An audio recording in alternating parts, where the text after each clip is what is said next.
any dribbles, it's time for you to read and react.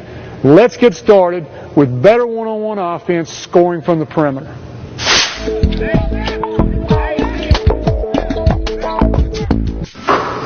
I could tell you that on the perimeter, you're going to do one of three simple things. You'll shoot if you're open, or you'll drive to the goal, or you'll drive and pull up for the jump shot. That's like saying golf is as simple as teeing off with your woods, getting on the green with your irons, and putting to finish. It's true, and it's simple, but the skills required to do those things are anything but simple.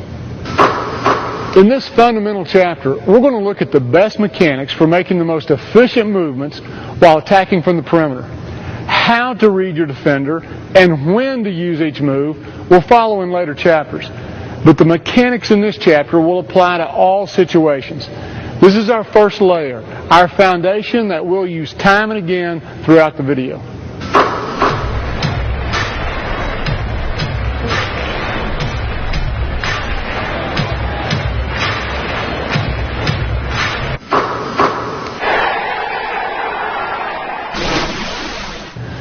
If you've grown up on a basketball court, you've probably heard coach after coach talk to you about getting in triple threat.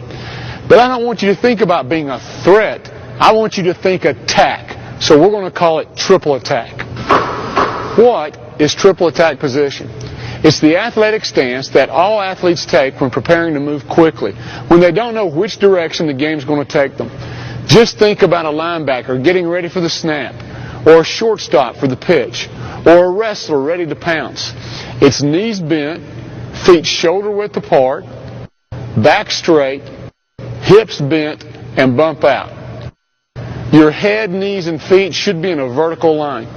You can check yourself by looking down. Your knees should cover your feet, except for your toes. Add the ball in your shot pocket with hands in shooting position, and you have a triple attack position for basketball. Why start in triple attack position?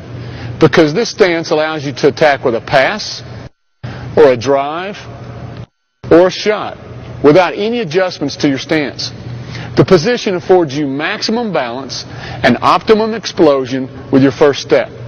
We'll look at how triple attack position helps your first step in the next chapter. Now, if your feet are too wide or too close together, or your knees are too deeply bent or not enough, you'll not have the best balance or best chance to move quickly. The game is more physical today than it's ever been, and to lose this athletic position anytime or anywhere gives the defense an edge and puts you at a disadvantage.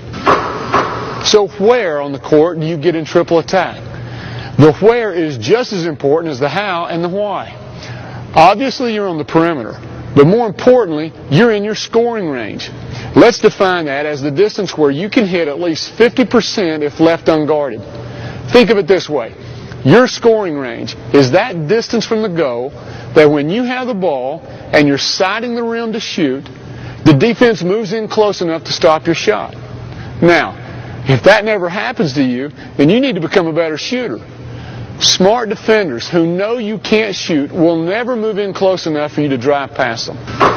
Finally, how do you get into triple threat? There are only two ways. Use the hop by catching the ball with both feet in the air, or use the 1-2 where your pivot foot is already planted as you catch the ball and you square up with the other foot. Regardless of which method you use, I want you to be able to use either foot as a pivot foot. We demand that players use both hands to dribble, and we demand post players be able to pivot with either foot, so why limit yourself to a permanent pivot foot? If you're able to use either foot, you can read the situation and pivot with the foot that will work best for the move you need to use. I'll give you two examples. You're on the wing with an open stance to the passer. Regardless of which side of the floor you're on, you can do whatever the defense dictates. Let's say your man plays off. You can catch and simply pivot square up for the shot on either side of the floor. And second, let's say your defender plays tight. You can use the reverse pivot and attack in the other direction, regardless of which side of the floor you're on. If you always pivot with the same foot, two of these four options wouldn't be available to you. With that being the case, I'm going to train you throughout the video to pivot with either foot as the situation demands. When you have the choice, you can choose. But my goal is to prepare you for all situations so that you can attack with either foot from any angle, stationary or on the move, from anywhere on the floor. Is this player being guarded? Yes. Is the shot being defended? No. Most players see a defender this close and they think they need to move the defender with a fancy jab or sweep to get their shot off. But hey, he's not being pressured. He's not even being guarded if he's mastered the quick draw. A quick draw allows the shooter to go from shot pocket to release point before the defender can do anything to stop it. Let's define the quick draw read like this. If the defender's hand isn't in your shot pocket or on your shot line, then shoot. If he's close to you, but his hands are down, pull the trigger. If he's got a hand up, but he's too far away, fire. The bottom line is, if he can't touch the ball in your shot pocket or up through your shot line, quick draw. Now, let's make sure you understand when you can't quick draw. You can't quick draw when your man's all over you. You can't quick draw when the defender's got a hand in your shot pocket. Bottom line, you can't quick draw if you're not in triple attack. But to have a successful quick draw, you can't have a dip, a hitch, or a two-piece shot. This is why the type of shot that you developed from our first video, Better Shooting, is so important. You need a one-piece, efficient shot whose release is timed with your feet coming off the ground. When you decide to pull the trigger, everything goes up at once. Like a gunslinger from the Old West, the ball has left your fingers before the defense can get to it. So if the defender blocks your shot, then you may not have a one-piece shot. You may be dipping the ball, you may be hanging too long, or you simply need to speed things up. You can train yourself to read this situation. Ignore the defender and pop your shot before the defender can come out of his stance. Here's how. Set yourself in triple attack position. Let your training partner get in a stance and extend a hand on top of the ball. When the defender drops his hand, it's live. Quick draw. The defender then jumps to try and block your shot when he sees you shooting. With repetition, you'll know the defense can't do anything to stop your shot. You'll have a true quick draw, and your shooting confidence will go up. We're talking about training the mind here. Let me explain. When you watch a scary movie, you know it's not real, and there's no real reason to be scared, but you are. The mind can be fooled between what's real and not real. Train your mind to ignore this defender, because if he can't touch the ball, he's not there at all.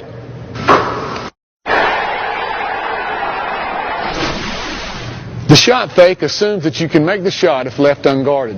Again, let's not overlook the fact that if you can't make the shot, then your shot fake will be useless. I'm not talking about believing that you can make it. I'm talking about having a reputation of hitting the open shot. Only then will you draw a defender closer to you when you fake the shot. That's why I cannot emphasize enough that you must become a good shooter. That's why Better Basketball's first video was on shooting. You can't be a single threat, a penetrator, or a double threat, a passer and a penetrator. You need to be a triple threat, someone who can shoot, pass, or drive. Now, we all know a good shot fake when we see it. A shot fake is meant to draw a defender closer in order for you to drive around him. If you shot fake too quickly, then he can't see it and react to it. So slow it down. Think slow shot fake, but quick drive. As you develop your shot fake, don't try to do too much. Less is more, and simple is best. Just take your normal shot motion and stop short before the ball gets to your nose. Don't raise up and come out of your triple attack position, or you'll lose the ability to be explosive. You might find it helpful to get in front of a mirror and see if you can sell yourself with your own shot fake. While you're there, take your shot fake to another level by giving the illusion that you're raising up with your shot. When you shot fake, lower your butt at the same time. When you rip the ball down, you'll still be in an explosive stance. Now, the shot fake should go no higher than your nose for two reasons. First, you don't want to block your vision of the goal or the rest of the players. Second, a high shot fake slows down your drive. I don't care how quick your feet are. In order to drive, you must put the ball on the ground. So you can't begin to go by the defender until the ball has moved from the top of your shot fake back down to hip level and then to the floor with your first step. A high shot fake means the ball has to travel a long way, and that takes a long time. A shorter shot fake means shorter distance and shorter time. This is called being quick with the ball, or ball quick. If you want to drive left, then fake to the right. If you want to drive right, then fake to the left. Simple enough to say, but how do you do it? Do you step to the left and then go right? Do you fake a pass to the right and then go left? These fakes take you out of triple attack stance and hurt your ability to be explosive. Instead, fake with your head and shoulders. This allows you to keep the ball near your shot pocket, stay in an explosive stance, and minimizes your foot movement, keeping you safe from a traveling call. Head and shoulder fakes are small fakes. They might only make your defender lean a little to the left, but that's enough for you to beat him right. It might only make your defender move a half step to the right, but that's enough advantage for you to beat him left.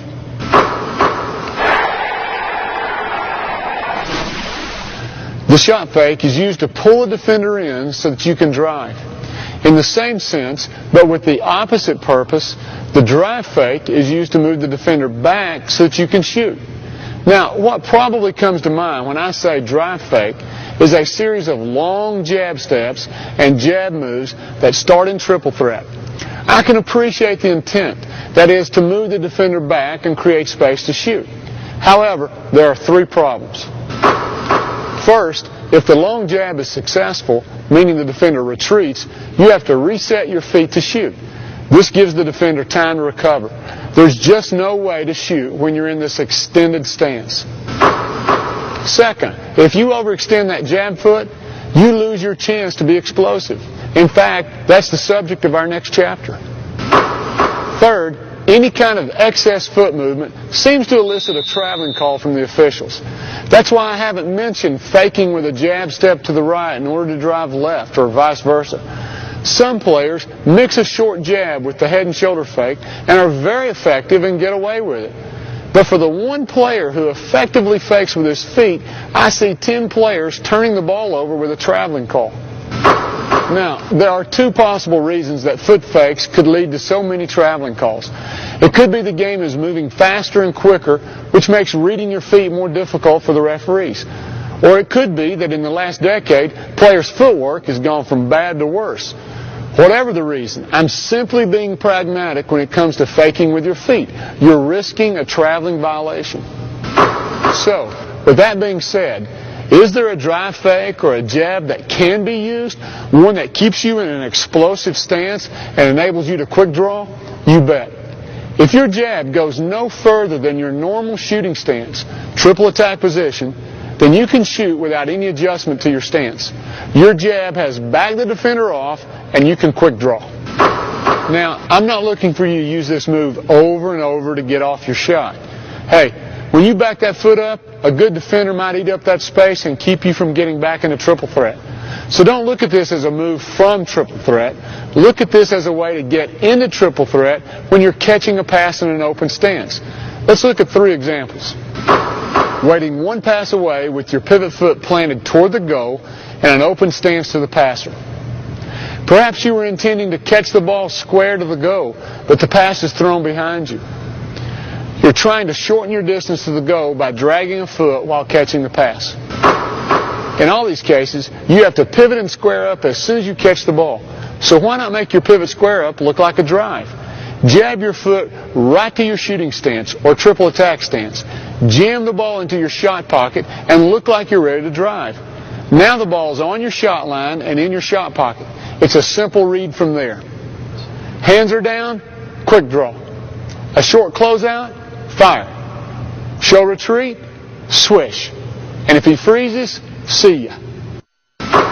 In a nutshell, if the drive fake works, then quick draw. If it doesn't work, then nothing is lost. You don't have to make any adjustments. You're in triple attack with a good stance and good balance and the ability to explode by your man. How do you blow by him? That's chapter 2.